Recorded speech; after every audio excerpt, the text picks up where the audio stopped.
The international break is almost over. There's been so much happening in the world of football. But we're not going to talk about none of that today. We're going to talk about something that's very important, very fun, and it's very fundamental to how you enjoy the beautiful game. Before we get into that, I'm joined as always with Craig. Yeah. And Matthew. Yep. And of course, we're talking about the one thing, the most iconic thing that you can spot from a mile away.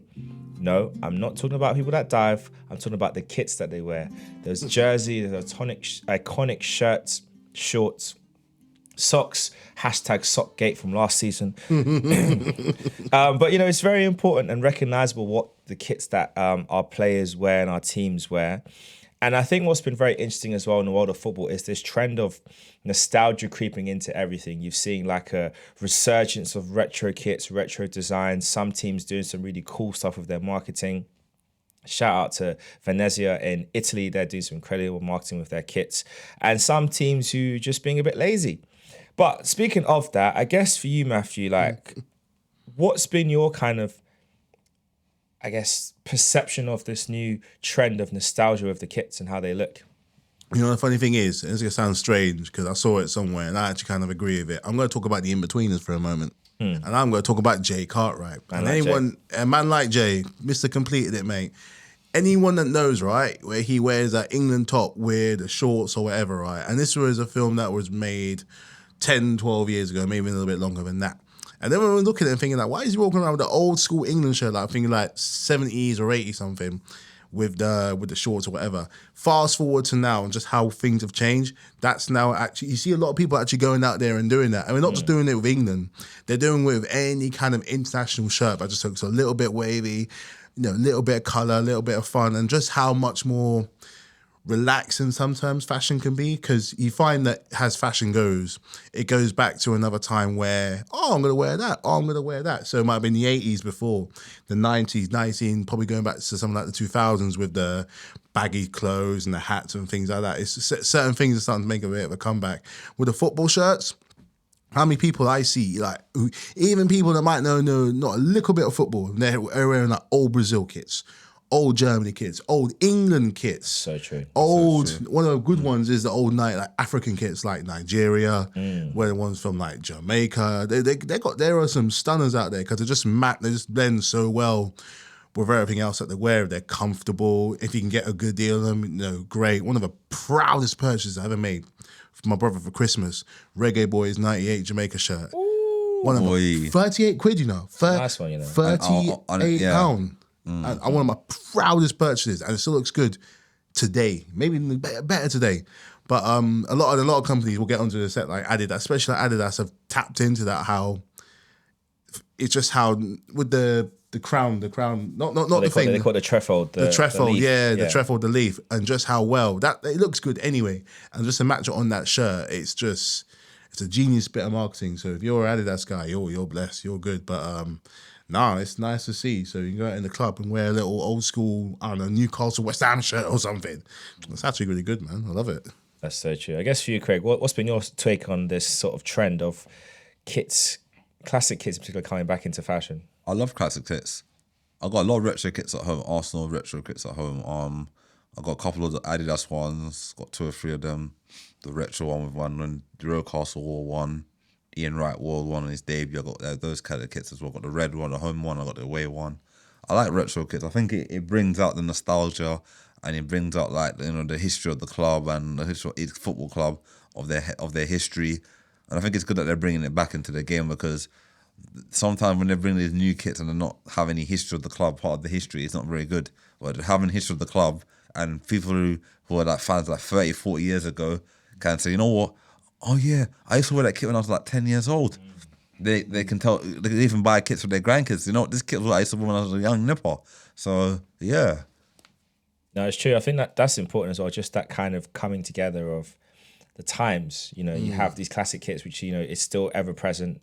You're seeing it a lot in like the marketing as well of these kits. How these clubs are trying to tap into that feel, which I think modern football has lost a lot of. I think we've gone through a period of being so hyper focused on change and new and just doing it. It's almost good to take a step back and look at things that were great. And it's funny seeing kits that at the time when they were released were very much heralded as terrible. Like for Arsenal, the bruised banana kit. I think it's from the 96, the 94, 96 season. No, it was the bruised banana kit was 93, 93, yeah. And then you see how they brought it back. Famously, Aubameyang, Lacazette, Ozil, his last playing season at Arsenal. But it looked great. And he wore it great in the marketing. Not so much on the pitch. But yeah, so I think just to see that, with teams. But I guess with that, what would you say has been your favourite kit from your club? Man first? Yeah. It's tough to pick because there's lots of options. So there's the one that I wore and the one that I always wanted. The one that I wore was the Autoglass with the white on the inside, the thing. Classic Zola, the big Autoglass. Umbro made some good kits. Umbro did used to make some really good kits and look good in white. Yep. It looked best in blue with the little things here. Even the half decent yellow with the blue Autoglass right there. True. So that's the one that I had the blue. No, I never had the blue, funny enough. I had the white and the yellow when I was growing up. The one I always wanted was the 92 Commodore one, the one with the white like collar right here and the right things, and like little indents around, and just goes really well. Like those kind of old companies. I think Commodore's an old tech company or something, but old tech companies just seems to sit really well on old like football. The same way that in motor racing and motorsport. We obviously don't do it anymore because we're a bit more conscious about our health and things like that. But tobacco companies used to sit so good on racing. We're talking 555 on a Subaru. We're talking, you couldn't separate Marlboro and Ferrari. You could not separate it. And I know the way times move, and rightfully so, it had to change. But you can't not look at it and get a little bit nostalgic and get evocative of how it used to look. It's not just football; it's motorsport as well. They just looks really, really good.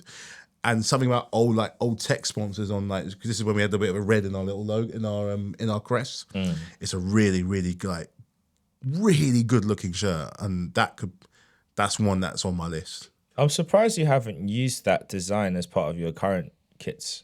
I wish. I'm surprised it hasn't inspired something yet. It's a really good looking shirt. Really, really good looking shirt. So I think the closest we ever got to it was in the 2000s where we had the gold around it. That was the year that Hiddink came in. Yeah. That was probably the closest. And that was actually quite a nice shirt as well. Just with a simple Samsung across. And how I think for the most part, most of our shirts, because that was more of a fashionable one because of its collar, whereas other ones, it just looks like it was nice, but it was just a football shirt. Whereas that one with that thing, you could genuinely wear for the most part. That's probably the closest we got to it. We've done like other collars in the past. Done one where there's red. We've done one where there was a blue collar with the Infinite Athlete one. But that Commodore one's one that still sticks out the best. Yeah, I'm just scanning through, like, this website has a list of kits over the years, and you really haven't brought that design back at all. I would love to see it. You came close in 07, 08 because you had, like you said, a collar on that kit, but it's not quite the same. You kept that design 08, 09, but it's not quite the same. It's close, but not quite there. And even 10, 11, you kind of took elements from that kit, but then you need to combine them all together.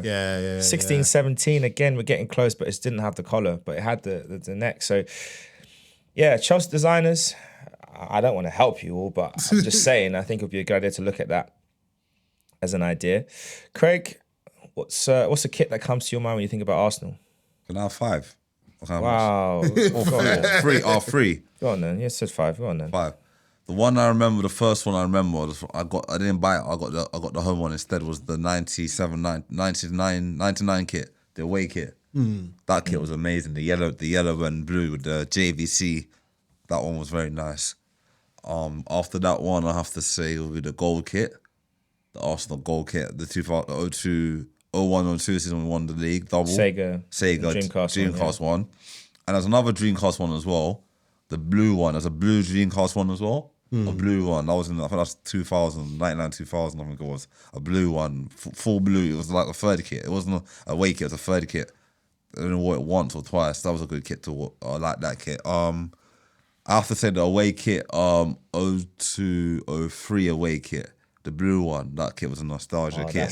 That's the Omri hat trick. Yeah, 0-2 one, that hat trick against Roma, Champions League. Yeah. The big 0-2 with the blue, and it had like a light shade of blue on it as well. Yeah, that was good. That kit was like a two-tone sort of. Yeah, two-tone, yeah. I'm surprised they haven't brought that design back either. And another kit I liked as well was the yellow kit when we were Invincible season. The yellow kit, the yellow and blue kit. That kit was wavy. Yeah.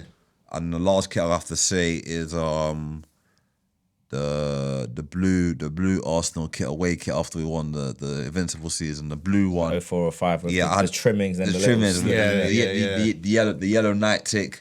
Yeah, I had that 0-2 one on in the back of it because back in the day, you could go to like Sports Direct and they already had the pre-printed kits. So you had Henri Bergkamp, if it was Henri and Bergkamp we had at the shop, already had the name printed already, or you just pick it up and buy it. So I got the one with Henri in the back, and I still have it at home in good condition. So I don't wear it anymore. I just keep it as in good condition as a collectible item. The little keepsake. Yeah. I get you. So those are my nostalgia kits. Any other kits I remember? Any honourable mentions has to be the Bridge Banana kit. I got that one. That was the season when Dave Rocastle was still at Arsenal, and the Ian Wright one, the one with the Arsenal, the old school badge, old school Adidas badge, with the JVC and that kit was very nice. I think that was 92, 93 season. Or with the yellow 91, 92 season. Was it the one with the yellow tire stripes or the one that's yellow? No, I got the red one. The red one. Red JVC. Okay, cool. That's 1991 season. Yeah, that's when George Graham was our manager. That kit was and the 89 kit. How can I forget the 89 kit? I got it at home as well. Kits here, man. With Michael Thomas on the back of it. That kit was nice. Nostalgic as well. Pick your favorite, man. Just going through all these kits. Okay, my favorite. It's fine. You're like, yeah. Those are the kits I love the best. Those kits are my favorites. But if I have to name my favorite kit of all of them, I'd have to say the 89 kit was one of my favorites. I know before I was only like 2 or 3, but I was looking back at it now, the history of Arsenal, that kit meant a lot to Arsenal winning trophies. So all the kit I mentioned, either won a trophy or got to a cup final in those kits that I was speaking about. So that's why I chose those kits, because those are the ones that I remember we had the most success in, kind of thing. That generation era. Yeah, I get down with that. They're good kits. I'll start off with one of my favourite ones is from the 07-08 kit. Season, the third kit. That's the burgundy and blue striped shirt. I thought that was quite a nice design. Oh, yeah. I got that one at home. That's a season we should have won the league, but, Birmingham happened. Eduardo got crocked and Gallas had a strop. It's a trend here in the Chelsea players we bring in and them not performing when we need them to. Anyway. And then after that, I really do like 03-04 kit. It's a classic kit. Stands the test of time. And then going back, I like the Sega kit, 99, 2000, the yellow. I remember that because when Omri got, I think, that kit is when he got his first goal against Watford. And the rest is history. Old school, man. Southampton, huh? His first goal. What did his first goal against Southampton? His first goal. Southampton? It's a nice shirt. I remember the goal he scored was when he got the ball, had his back to the defender, shifted, and then just curled it. Southampton. Yeah. But he got his first goal against Southampton. No. Anyway, he got his first goal. That's the part that matters. The team, as we know, Southampton. Anyway, they need help this season, man. Like, honestly, they need to figure out what they're doing, because you can't be playing like they did against us and then get beat in the next match. It's not going to be acceptable. But, such is life sometimes in football. But yeah, I guess that's the thing with our kits, like clubs and our kits. And those kits mean a lot and have great memories attached to them. And obviously we've seen a lot in the marketing nowadays that they are leaning into this kind of classic, nostalgic feel. And with that in mind, if you could bring back a kit, one classic kit for your team to wear, which kit would you bring back? You go first. Go first. Which kit would you bring back, Craig? It has to be the blue kit from 02-03 season, or the gold kit. The blue kit and the You gold gotta pick kit. one. Okay. You gotta pick one. You know what kit I didn't talk about? They're gonna bring back next season anyway. The night kit from 96 season. Remember the blue night kit? With the lightning bolt. That one will be wavy at Arsenal with the Adidas straps on there. Oh my gosh, that one would be one to bring back. If I'm 96 away kit. Gonna have to go to the auto. Gonna have to go to good old Matthew Autoglass. still Autoglass. Gonna have to go with the Autoglass. It just sat so well, and you know what it is? Where not the Umbro, because what they did afterwards, they had the Umbro logo, but it looks better with the Umbro, text. with the actual text. That text just sits. It does actually. So well. We had it for a while, and then we've changed it over for the logo. But there's something about that big chunky Umbro right there, but it sits like beautifully. I agree. It would look good. That little, especially my favorite part. Around here, Round crest. It was like it was a white thing at the old crest. Old Chelsea, mate. Good time. So that'll be the one to bring back. That'll be sick. I'm gonna go for the gold kit. 0203, the gold 02 kit. That would make for a great away kit. I think 15-16 we kind of took elements from that kit. Move the colors on the shoulder, but that was the same color kind of feel and vibe. But yeah, that's one I'd bring back. Who do we think's winning right now in the manufacturer game with kits? Because obviously every tournament you have this kind of thing, which the kind of the subplot of every international and every major tournament is about the kit manufacturers. So it'd be the boots. So that there was a thing in the World Cup. So who's going to have the most players in the final? And I think Adidas probably just edged it over Nike. I think just this past World Cup. But so you're saying Adidas is winning it? I think because Adidas brought back the Predators again, and the Predators are sick. And they brought back the kit. I think their kits have designed better now compared to like the Nike kits. I like Nike products and all that, but I think the Nike the last couple of seasons they've kind of fallen off. When it comes to making kits, the only kits that are very good that I would buy are the PSG and Jordan kits. Their kits were very good. Well, all the other Nike kits they're making now, I'm not really feeling them anymore. I think they've gone downhill. I think they've lost their true essence of when they used to make classic kits. I feel like with Adidas now, with all the retro kits that they're making this season, the Real Madrid, the Arsenal, the Bayern Munich, the Juventus, the Man United. They bring all the retro kits and they got the normal and the Jamaica kit as well. Shout out Jamaica kit as well. They got the Jamaica kit and they got the retro kits as well. With the Jamaica kit, they got have you seen the black Jamaica retro kit? Yeah, that looks cold. Cold, isn't it? Good, man. That looks good. I feel like I think Adidas on right on the money now when it comes to making kits, and I feel like they know how to market their kits. Like this season, for example, I don't know if you guys knew, all the new kits that had the retro kits, Patrick Vieira was on one of them. Yep. Del Piero, Zidane. Desai was yeah, one? Desai was one, and I think Rio Ferdinand for the Man United one. They had Bastian Schweinsteiger for Bayern Munich. That we're talking. That was amazing to see that. I feel like they Adidas know how to be more of a community and get the best out of something. And I feel like Nike need to go back to the drawing board and kind of work a way how to get there. Because Nike can do it. They can still make good kits again, but they have to find a way how they can make money, make more better kits so that people will go and spend their money and buy kits, invest in their kits again. How do you think, with that in mind, how do you think Nike have fallen off then, Matthew, in that sense? I don't know if so much they're falling off. I just think their priorities have changed. They're much more about the function of things. So most of the time when you go and buy their things, it's for a specific reason, whether it be a pair of boots, whether it be like a shirt or a sports shirt or something like that. As much as I loved my Chelsea kit, especially the black and pink one right now, I couldn't necessarily see myself wearing it out on a social event that didn't have anything to do with football. Whereas if they were to do a nostalgic take on one of the old shirts from way back when, like what Adidas did, that's a whole different story. So there's two sides to Adidas. There's the function side, then there's a form side. There's always been that thing between the two. For every Predator and Gazelle you get, there's a Stan Smith. So you can combine it all together and it looks really, really good. I've wanted a pair of Stan Smiths since forever, and I still do. And every now and then they update it with different colours, different this, different that. So they're very good at recognising that right now, especially putting the old football stars in those shirts, that is what sells. So the fact that these people, you only have to look at your shirts from the Carnival and the African shirt, those two. I have seen many people out of my job wearing them just because. Wow. They ain't necessarily going to the gym, they ain't necessarily go football, but they're wearing it because it's like, hey, it's like a good looking thing. Whereas with other clubs, like us, they're wearing it from like way back when.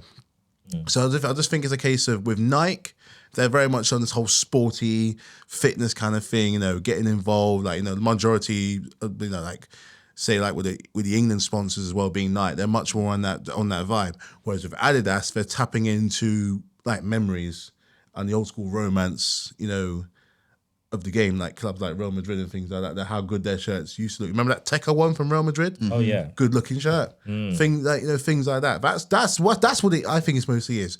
Their priorities, and their priorities is different. To like, look at you guys right now. You're in Nike shoes right now. I can happily see those in the gym. But put it this way, you ain't getting into Cub Coco with them. But if they're a pair of Stan Smiths, different story. he's right. You're right. Different story. Facts.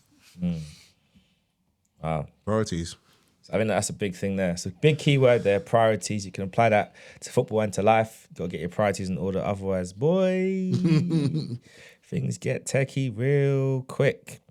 But yeah, I think that's important. I think we've talked about the kits, and I think like I said, it's one of the most recognizable things, most noticeable things that you can see in the game. And and I think back to our youth. I say our youth, when we were little, we were in our school days, and when we used to get home and turn on our video games and stuff. One of the things that I used to enjoy spending hours doing, and I used to always do this when I used to get a brand new Pro Evo, I would literally spend the first 2 hours of that game updating all the kits and for the teams that weren't licensed, and then getting the boots all the right color, and then because back then you could edit all the players irrespective of their license or not. So I'd get the haircuts updated.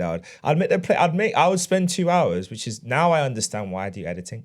But I would spend 2 hours I'd play one match just to test the game, literally just one match.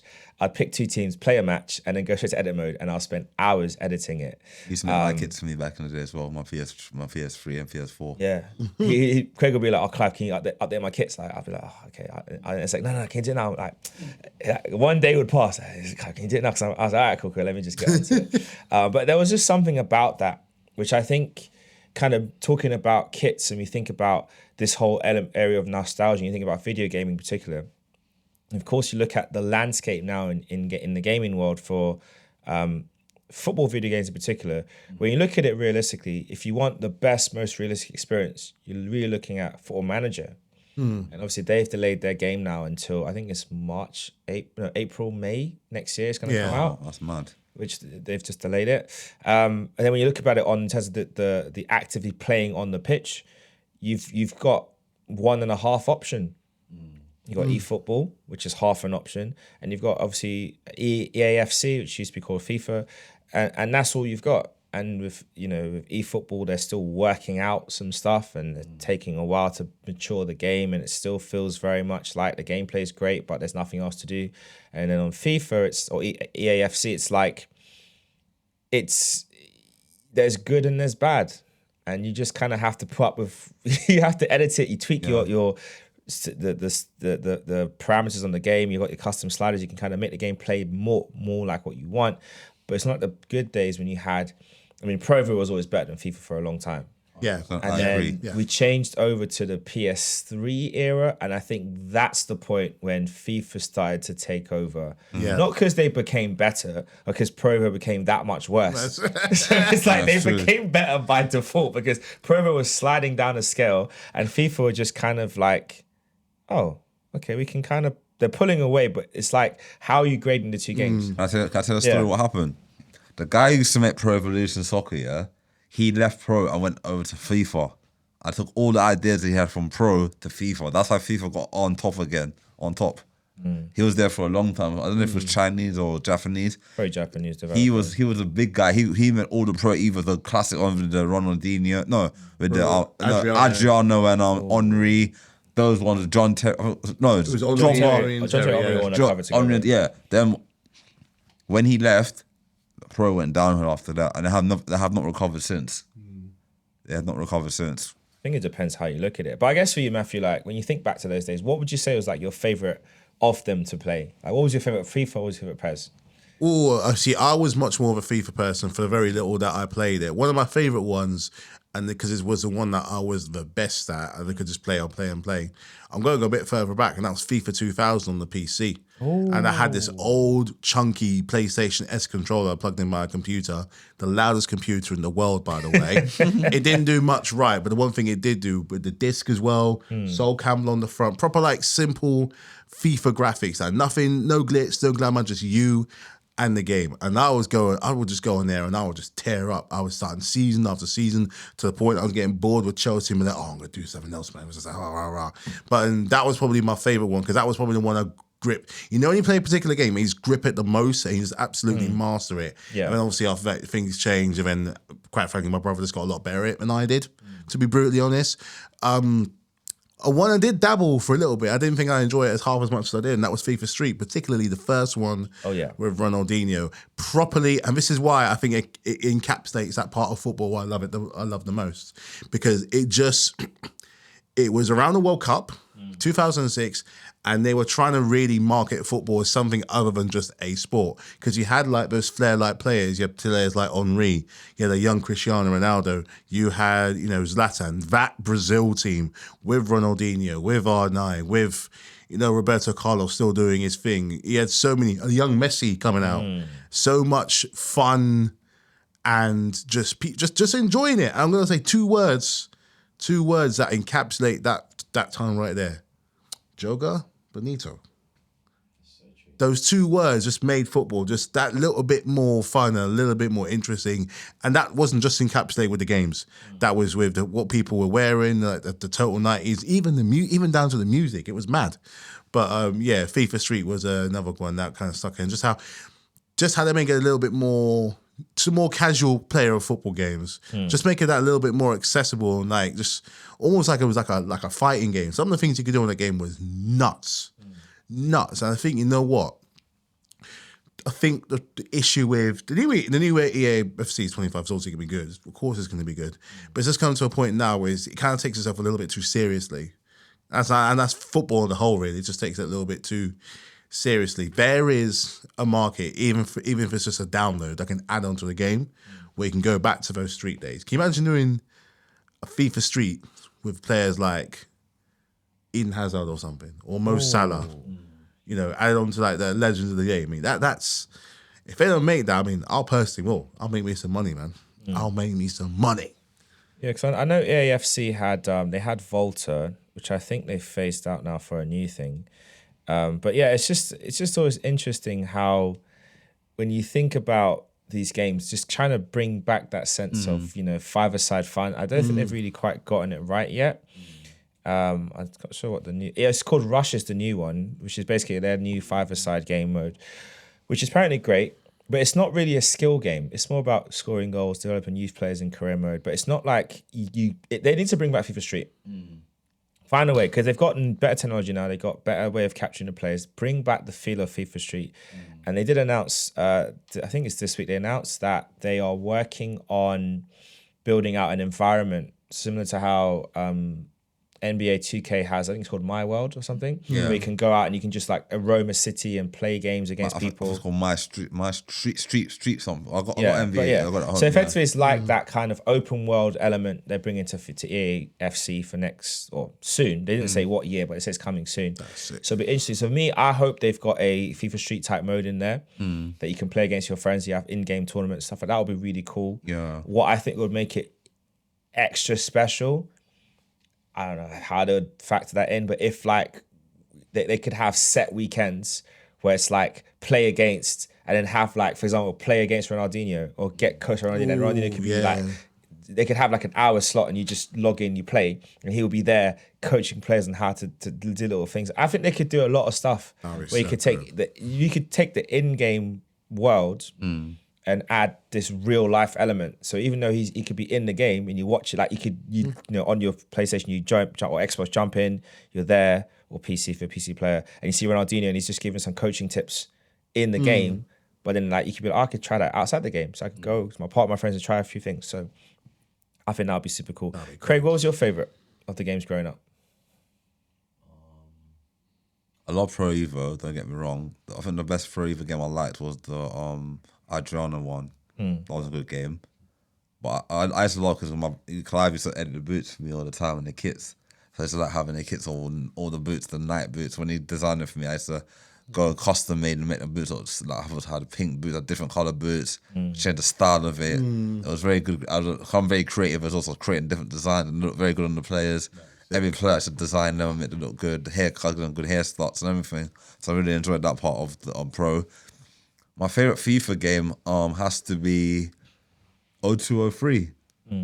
Auntie, one of my mom's friends, one of my best friends from school, bought us a PlayStation 2.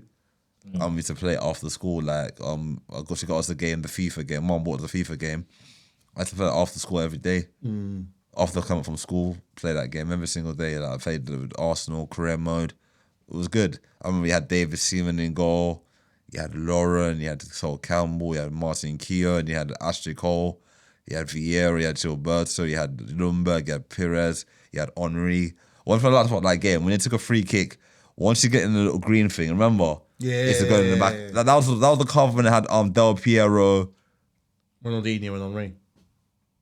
No. Wait, which team?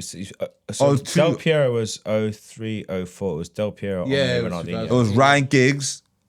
02, yeah, that was Roberto Carlos, Ryan Giggs and Edgar Davids. That game, and I remember my favourite song on that video game as well was Miss Dynamite. Miss Dynamite. That song was, oh my god. Every time you turn it on and you play that game and I hear that song, I was like, wow, like it was a great times, man. FIFA, like them days was very good. Like it was very good times to play video games. And I like how over the years they've improved video games even better. Like back then, they didn't have all the sponsorship, like the Nike kit and on those games. Yeah, for a long time. For a long time. I think it was on 06. When they finally got it, yeah. Xbox, yeah. 06 season they had the Nike on with Rooney. Rooney was the star player on was Rooney? Yeah, Rooney was a cover star, yeah. Cover star, yeah. And I thought that like it really changed. But if you look at our graphics on games from gaming from back in the day till now, they've done a massive. Cause I've always been a gamer, and I've always liked games. And all that. From when I was a child, when I was a baby, when I was a child, first game I had was a Nintendo, the old school Nintendo with the gun. You know the gun, Duck Hunt. That was the first one I had. The first generation Nintendo, the original, the boxed Nintendo. That's if you're 80s baby, you know what I'm talking about. Then we got the Super Nintendo. Then we had the Super Nintendo. After the Super Nintendo, we had the Game Boy. In between the Game Boy, then after the Game Boy, we had after that game, but PlayStation first generation, PlayStation 1. Yeah, had that one. Then after that, PlayStation 2. After PlayStation 2, had the PlayStation 3. Now I had the Xbox and the PlayStation 3 after. Then a PS4. Still haven't got a PS5 yet, but that's another time. But I'm always into gaming. I love gaming. I used to play PC games as well. When I got my laptop from uni, I used to play Championship Manager. Oh, I bet, man. I used to love playing that game. I bet. I used to love playing Championship Manager, and I got it on my phone as well. I used to have it on my phone as well. Every year to buy it on my phone or download it on my phone. It's good to play them games like because it's very good. Like you learn things. You can be a manager, and you can do tactics and all that. That's why I like coaching now because you can do tactics with players. You can play different formations. Like me on FIFA, on my FIFA 25, I play 3 at the back, 3-5-2 or 3-4-2-1. So I play 2 strikers, one attacking mid behind, like an Odegaard behind, 2 DMs, 2 wide players, and I play with 3 at the back and a goalkeeper. And it works. Because I know with my team, I have more possession of going forward, and then my defenders have at the back who can defend. So it works for me. That's why I have that formation and it works. So every year I'm winning titles. So it's good thing to do. Yeah. Definitely a good thing to do. And speaking about winning titles, we're going to switch over to a league, which is one that is definitely not one to miss, one that always brings plenty of excitement and drama, and sometimes people pull their hair out. I'm talking about the Championship, the league. Well, how much is it? What did you say? The £150 million league? Yeah. Because you want to get out of it to get to the Prem. You don't want to drop out of it. It's a fascinating league, and every year it's a race to make it out. And what I always find fascinating is the team that's top right now might not be the team that's top at the end of the season. And even if you could be languishing in 22, QPR, you could still make it out. You could, and it's that crazy. All you need is a run of 6 games, and you'll be right back in the mixer. Just to prove that point, QPR currently have 7 points in 22 place. The team that are top, Sunderland, have 19 points, joint with Sheffield United. It's a 12-point swing. Sounds like a lot. It's not a lot. It's 4 wins. It's not a lot in this league. It is not. What makes the championship so compelling, Matthew? Unpredictability. Big time. And the fact that and you hear a lot of fans that say this, particularly about the Premier League, and they may have a slight point to it where it's the glitz, the glamour, the cream, the thing where, well, mainly the money. And come from someone that works at a championship stadium on and off on a regular basis, it's nothing like that at all. It's much more your family club, very intimate you're basically on the ground when you're inside. None of this fancy food, old school pie, burger, chips sort of affair. Father and son come down, watch their kind of club. And it's pretty much like that across the board for most of the clubs. And look at where they are in the parts of the country, You've got like the Arsenals, the Chelseas and things like that in the thing parts of the higher profile parts of London. I mean, they got someone like QPR in little, just off the cuff of Shepherd's Bush Market, Goldhawk Road. Then you got somewhere I live in Watford, and I got Vicarage Road, literally slap bang in the middle of houses off the street. It's literally, you just drive down the road and it's just bare. Loftus Road is the same. Other clubs like what's another club that's like that where the stadium is just kind of Luton is quite literally in a bunch of houses. The away stand is essentially a bunch of houses. It's just there. I went Fratton Park, went there many years ago. Fratton Park's a great place to go, even if it does feel like the ground is going to fall apart. But one of those old school, you hear everything, you feel everything. It's just there's more of a connection to the team. And you feel like there's, the fans have more of a say. They might not have the money, the profile, but they have the heart. This is why we have these teams in the league. So when people talk about those important clubs, teams like, unfortunately teams like Bury, which are no longer around, other founding teams, that English football as it is will not be what it is without them. And you need those leagues to kind of help to understand why people love football in the first place, because they're nothing without it. And it reminds you of what football was in the first place. It's an escape from normal living where you can just throw yourself into a game on a Saturday or whatever day it is for a couple of hours a day, watching, maybe a local lads play, because a lot of them are. Most of them are. And if anything, because the level of players, obviously things change now, the loan system, younger managers, new ideas, adapting what they believe to be a successful brand of football, you find them bringing in players to the championship that you never thought would even be possible. So naturally things do change over time. But there's still very much that element of a local feeling, and you just don't necessarily get that in most teams of the Premier League. That is a very, very true point.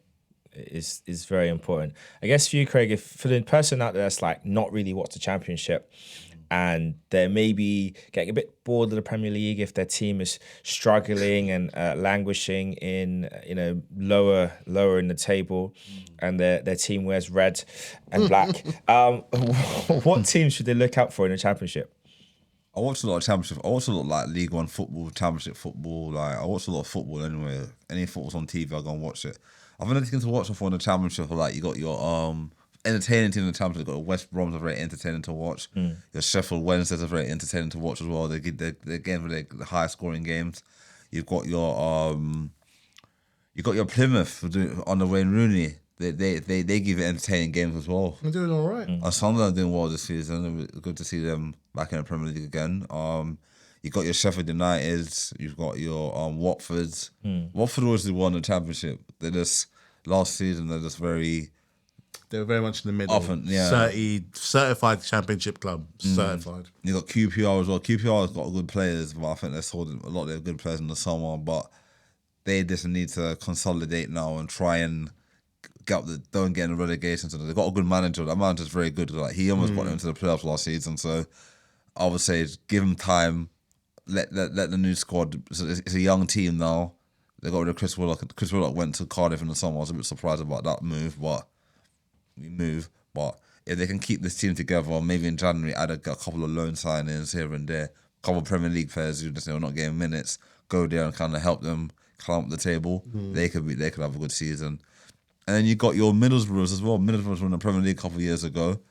Middlesbrough, a good Premier League team back in the day. They got to a cup final. They won a League Cup final. They have a good manager, a good young manager. Michael Carrick, he's a good manager. And you've got like obviously you've got Ipswich who won up last season, one of the best teams in the Championship. They did well. They did well in the Championship last season. And you got like Leeds still in the Championship. They didn't qualify because they lost in the playoff final. Southampton. They got some great players in their team. I know there's not a lot of their players in the summer, but if Leeds can get it together, Leeds are only fifth in the table right now. If they can win a couple more games, they're in the playoff place. They're in the playoff place right now. Playoffs, yeah. If they can climb up the table, they can definitely overthrow Sheffield United and Sunderland.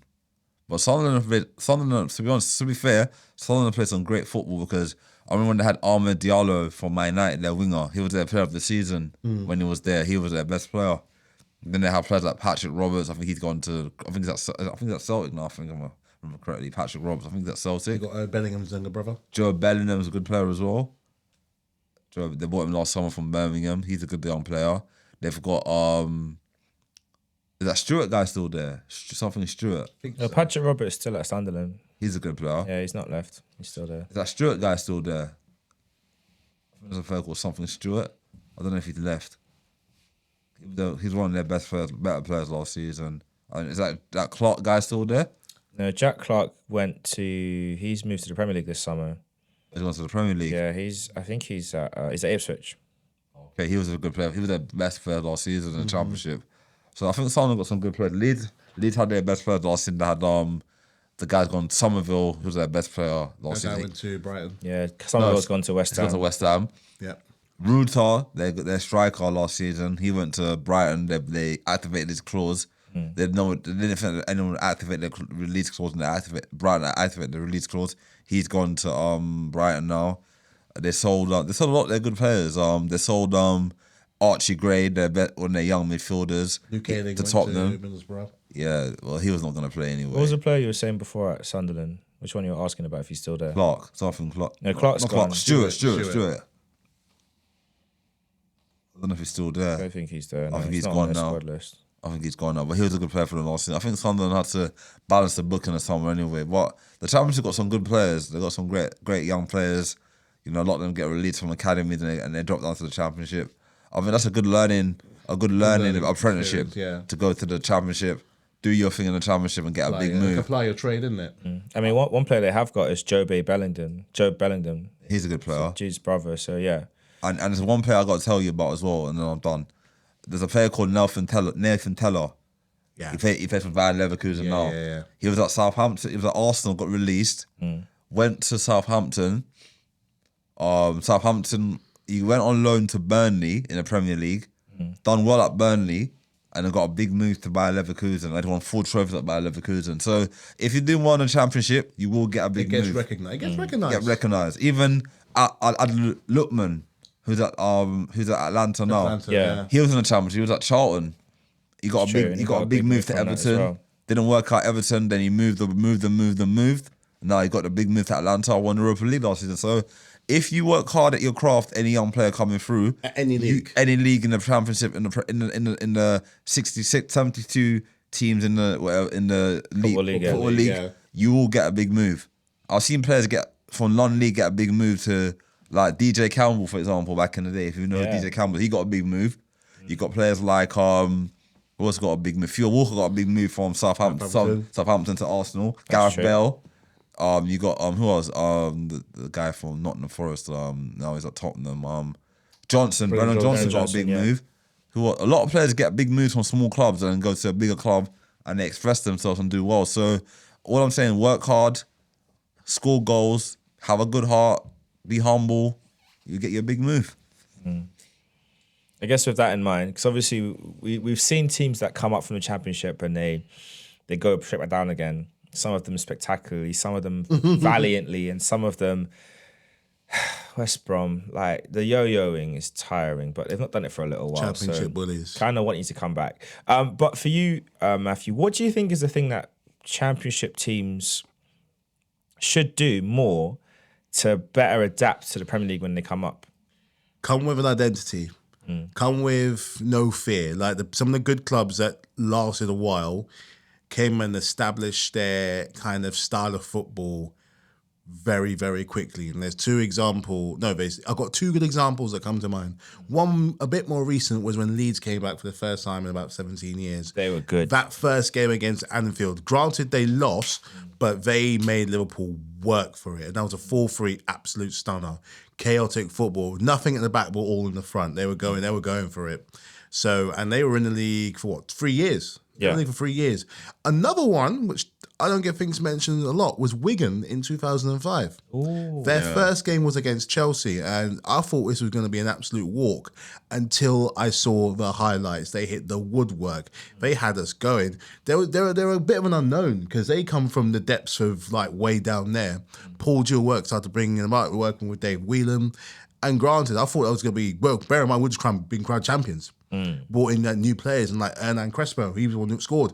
And even at the end, Marino was like, we didn't deserve that win. And Wigan absolutely came up and, you know, they established their identity really quickly. They kept their good players. They had their philosophy. In that first season, I think they finished in the top 10 and they got to a cup final.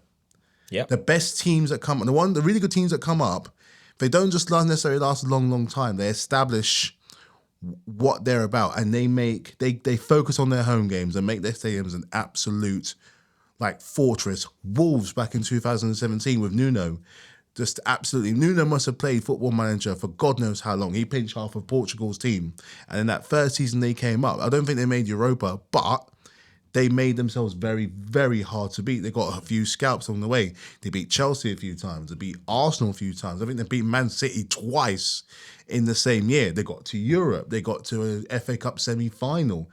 Another good example, Brentford. Brentford, when they first came up, they beat you guys at home, and they made the Brentford Community Stadium. Bear in mind, they just moved from Griffin Park, another old school English stadium. They didn't take no mugs, and in many cases, they're doing it away because now they score their goals quick time. You know, so establishing an identity, keeping in good players, not just investing, but that can also go the other way. Sometimes you can come up and you invest your time in absolute rubbish, and it goes complete 180. Derby 2008. Brought in a whole bunch of guys, and you hear the stories where it's like they knew they were rubbish. They knew, because you see, if you watch how they got promoted in that game, they didn't expect it. It's almost as if they knew next year is gonna stink, and they were right. And they brought in all these old experienced guys. I think they brought in like Robbie Savage, and they brought him in. I mean, why you buy Robbie Savage for a survival? I do not know. It did not work. QPR in 2015, they bought Ferdinand, they bought Park, they bought Singwa, they bought all these high-profile, big-money guys, and they went down. If anything, probably even got worse. Yeah, they probably got worse. A lot of clubs do that. They get frightened, and they'll bring in anyone and everyone who will take a paycheck, and it's like, you know what? Irregardless of what happened, I'm getting paid. That's a club who lost that.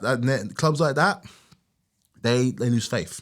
They lose faith in what they're about and what they're established. Granted, it doesn't always work. You can try really, really hard, but your chances of staying in the Premier League are higher. Southampton, for example, when they first came up in 2012, because the same year that Chelsea won the Champions League, they didn't get relegated for ages, and they brought along with them Adam Lallana, Ricky Lambert, Virgil van Dijk, Sadio Mane. There's a bit of a trend here because of where they all ended up. Nathaniel Klein. They had a style where no matter what happened, they kept on they kept replacing. And just before I finish, the best example of that right now is Brighton. Best example. And if anything, they've gotten better. Yep. From where they started coming up with Chris Hughton, to eventually where they are now, where their business, and it's also their business model. They haven't compromised. Spend a little, sell a lot. Yeah. They look at the likes of players and what they've had and how they're still able to cultivate and made themselves a certified Premier League team. They have a new Charlton. So the debate we have to have, who's better, Crystal Palace or Brighton? I think Brighton's better than Crystal Palace. Well, I think Brighton are definitely better in terms of when you look at the football and what stuff. they've been doing football-wise and how they've established themselves. I think with Crystal Palace, you have to look at it. I was going to bring that up as well as an example of a team that's come up from the Championship back in 2013, and they're just here. Yeah. Obviously, that they're in the bottom three right now, but you don't. I don't see Crystal Palace getting relegated. No. They'll find a Figure way. out. The question for Crystal Palace now, and I think a lot of Palace fans would agree, is okay, we're an established Premier League team now. What's next? Yeah. Why can't we look up like Brighton, like Villa, like Newcastle have, like Fulham are this season? Why can't we be like these teams that are pushing? Like West Ham did a couple seasons ago, and obviously they're recalibrating again. Bournemouth a couple of years ago were looked threatening to be somewhere up top, and then they fell back down again. But why can't Crystal Palace have that run? Why can't they? They can. No, I know they can, but they're not. The reason why, it has to be recruitment. The players that they bring in, like they brought in Rob Holding from Arsenal, doesn't play. They sold Anderson to Fulham in the summer. I feel like what Crystal Palace is to follow what Brighton did. Not copy them, but follow. Just use Brighton as a blueprint. I know they're a big rival. Just from the blueprint, what should they do? Brighton will sell a Ben White to Arsenal for 50 million and go buy this unknown player from out of nowhere, and it does well for them and sell him on for a healthy profit. They bought Caicedo from an unknown club. No one knew who Caicedo was before he came to the Premier League. Do you know who Caicedo was against the Premier League? Came to the Premier League, did well, sold him on for profit. Basuma was the first one of them guys. Basuma went to Tottenham, sold him for a big profit. They sold, what's it they sold? They sold someone. They got Danny Welbeck. McAllister. Yeah, but McAllister to Liverpool. But I think with that, you're right. They definitely need to look at that model and find ways to implement it. But I think the thing that works for Brighton is that they have agreements with these players that they know you're only going to be here for a short time. And if a big club comes in for you or a club that you'd like to move to comes in for you, then of course we'll happily help you go let that happen, on our terms. So players know that these players are happy to go to Brighton because they know, I guess especially in the Premier League, I'll be there 2-3 seasons, maybe 4 max, and then I'm going to move on somewhere else. So they have that system. With Crystal Palace, what I think they really need to lock into, and it's why I think the Nketiah signing was quite good, lean into that South London vibe, lean into that London thing, lean into that culture club thing, which Arsenal have really well, and Crystal Palace have that in their own way. Lean into that. So bring in players that are going to be happy to, I'm going to be at this club for 6 years, and I'm going to build something here. Like, for example, when's the next Zaha and Balassi going to be on the wings for Palace? I know they've got Eze, but maybe in a few years he might move on. But where's the next 2 or 3 or 4 stars they can bring together? I'm not being funny here. You see Crystal Palace Academy, they have got some ballers in their academy. They have got some ballers in their academy. I watch a couple of their youth games like online. And I watch Rising Ballers on Instagram. Check out Rising Ballers. You see who the next footballers are coming through, and they all do profile on the next footballers. Bro, they got some ballers in their academy, man. That's all I got to say. They need to be given a chance now. Their youth can do very well, but they're not given a chance. But the thing with that is, with giving players a chance, is that football's a results business. So on the one hand, you do want to give young players a chance. You want to create space for them, but they're 18th right now. They don't have the luxury of giving a young player a chance and not working out. They need to get out of the bottom 3. But then the problem is, as we see, they'll get out of the bottom 3. They'll start climbing, but you keep momentum. So you'll keep playing these old players that maybe a bit older, a bit more experienced, not quite have that flair, just to keep that momentum. And then what happens? Season's done. Yeah. But I think one of Crystal Palace's issues this season as well is that Wharton, who was their best player, who went to the Euros in the summer, he's been injured a lot this season. He's got a bad injury at the moment. I think he had an injury from end of the Euros, and it's kind of affected his performances. They still got good midfield. They got Will Hughes, who's a good Premier League journeyman. He can do a job for you. They got that guy the one who used to play for West Ham. He's in. I don't know if he's injured at the moment. Kyoto. Kyoto, yeah.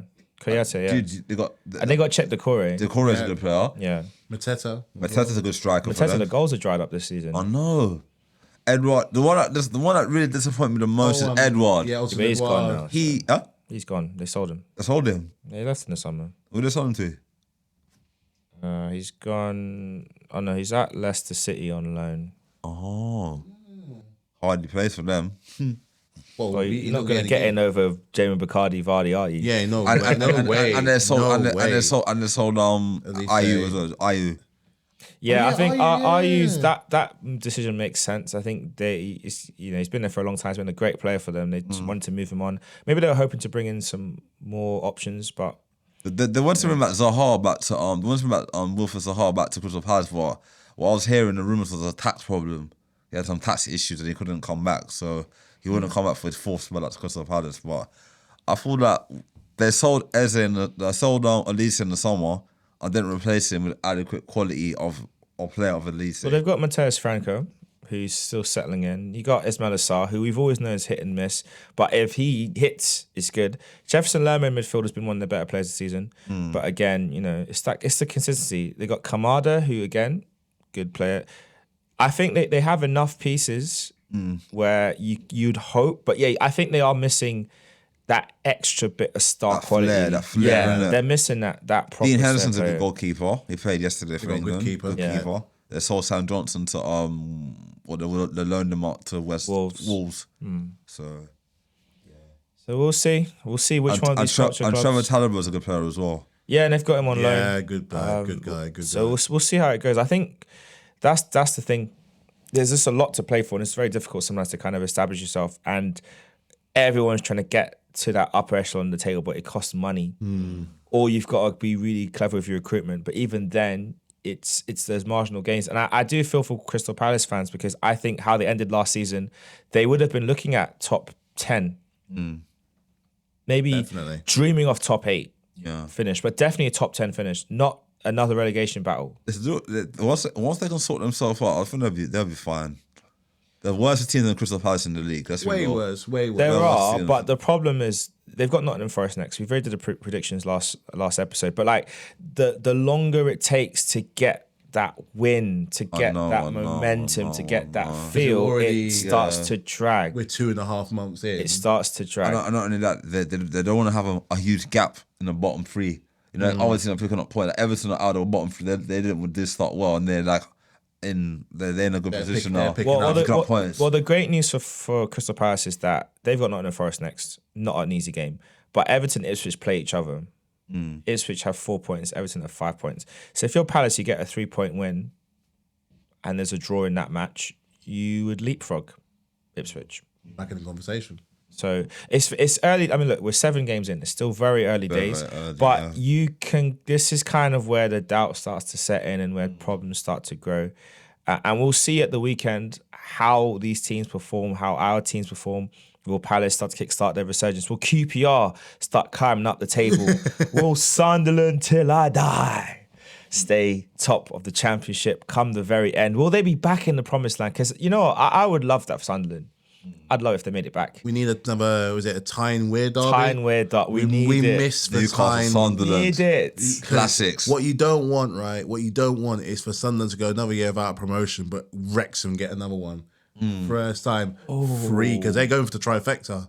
And in League One, they're in the right space. If Wrexham come up to the championship next season, oy, oy, oy. I'll let me find it. If they get to the Premier, they had a 5-year plan. The American owners they have a 5-year plan. If they've done, I think they've marked it in 3 already.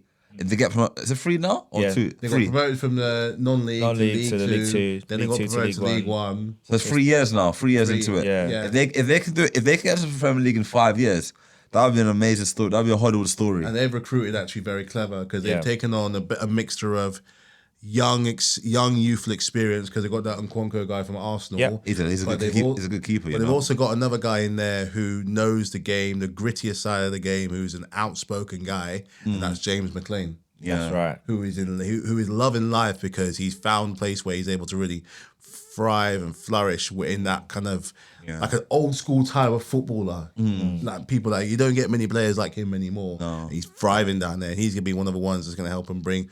Again, it's still early, but they're in the right spot on the table. I honestly think they're gonna get promoted this season. I don't know if they're gonna win the league, but they'll get promoted. I want them to be. I want them to because I want them because I like the Arsenal keeper, ex-Arsenal keeper. He's a good keeper. I'm a bit surprised Arsenal got rid of him in the summer, to be honest. I think I'm a it bit comes down to surprised. opportunities though, because he didn't want to wait around and there was no path to the first team for him. And I think he made the right move I think so going too. to Wrexham. He was a player of the season, did really well, got them promoted. Why not? So He'll get a big move again, or maybe he might stay there. I think just stay the course. stay Let me there, get a big move. If they make it to the Premier League, what? But it's like not Bryce Samba.